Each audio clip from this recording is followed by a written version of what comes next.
Mga-agree, magandang umaga po. Ayan, medyo binaha tayo mga ka-agree dahil malakas po yung ulan kahapon.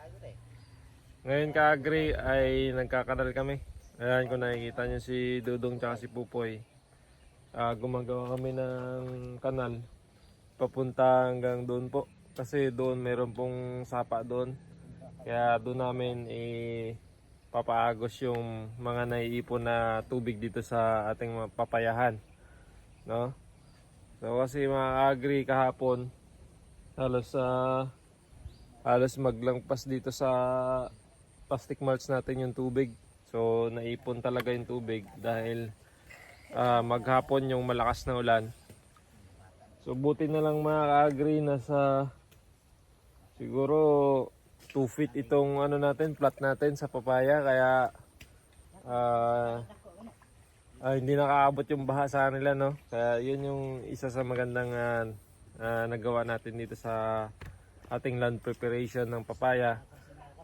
Mataas po yung ating plat. Kasi po alam ko na po dito yung area natin dito. Lagi po talagang binabaha dito, konting ulan lang. Talagang baha po agad kasi po mababa po yung lugar natin. Dati po kasi itong Basakan. Yan, palayan po ito dati mga agri. Kaya yun na yung dinesign natin dito sa ating papaya na mataas yung plat natin. So yan mga agri. Sige po, gawin po muna namin yung aming kanal para kahit umulan ngayong araw ulit, hindi na po may ipunan ng tubig dito sa ating taniman ng papaya. Ayan, tara po mga agri, samahan nyo kami.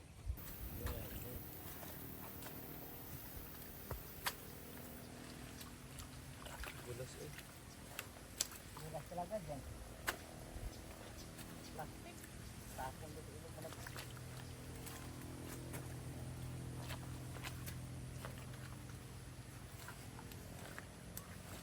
Ganda na yung mga whales. Siyempre, ngayon, tayo sila anay. Sabi ng bumas, ikaw na nulan.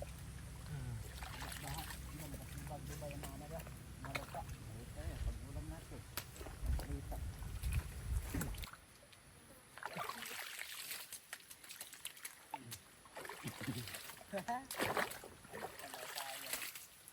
Dito sa akin, wala kayo dito. Pero ay, tapon mo sa ano? Diyan daw, no? Lalim-laliman nyo na dyan, mataas dyan eh. Taas, laliman. Hindi na magbaba oh. Ha? Hindi na magbaba. Ito magabagba ay. Hindi na nagpapasok oh. Laliman na dyan, laliman. Lalay.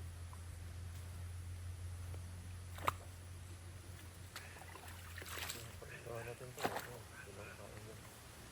Ha? Pagkagawa na natin ito, hindi na magbaba yan. Oo.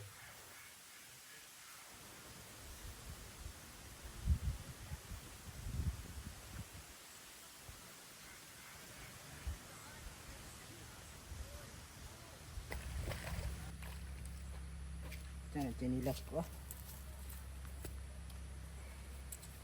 Dulas ang ngayon, no? Ha? Dulas. Oo. Kaya boy, nagpunta na dun sa akin.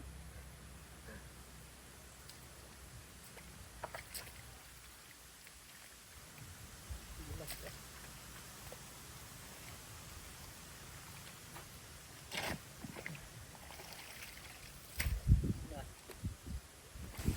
Ito na mga ka-agree yung ating mga papaya. Medyo matataas na rin mga ka-agree. At malalaki na yung katawan nila. Ayan po. Yung dito sa kabila mga ka-agree, gagawin pa natin ng plat. Kasi maliliit pa yung seedlings natin. So kapag ready na rin po i-transplant, saka po tayo gagawa dito ng plat. Kasi meron pang mga ibang ginagawa dito mga agri. Like yung pipino at talong natin. Yun din yung isa sa mga pinupukusan natin dito. Kaya amat-amat na mga agri, matatapos din tayo dito sa ating papaya. Ayan po. Ngayon mga agri, ito yung gagawa natin ng solusyon. Yung kanal. o drainage nila mga ka-agri. Ayan po. Ayan yung kanal mga ka-agri na gagawin natin. Mababa na po kasing area doon, tapos may sapa doon mga ka-agri. Kaya doon po natin ipapaagos. Ayan, para hindi po ma-stuck yung mga tubig dito. Kasi kahapon mga ka-agri, muntik na siyang lumubog, no? So kasi naipon dyan yung tubig. Pero ayan, ngayon gagawa natin ng paraan. Yan lang yan. Lalagyan lang natin ng kanal para tuloy-tuloy yung agos doon pababa. At hindi po ma-stuck yung tubig dito mga ka-agri. So ayan.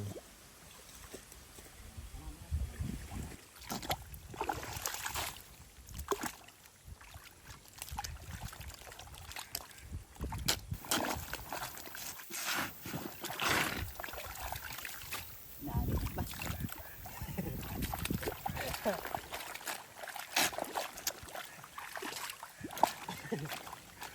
Iyay. Ayan mga ka-agri. Kung mapapansin nyo po, wala na halos tubig. Tuloy-tuloy na po yung agos mga ka-agri hanggang doon kay Dudong. Ayan, doon po yung pinaka-agusan nila. Kasi doon mga ka-agri sa likod ng mga gubat na yan, mayroon pong sapa yan dyan.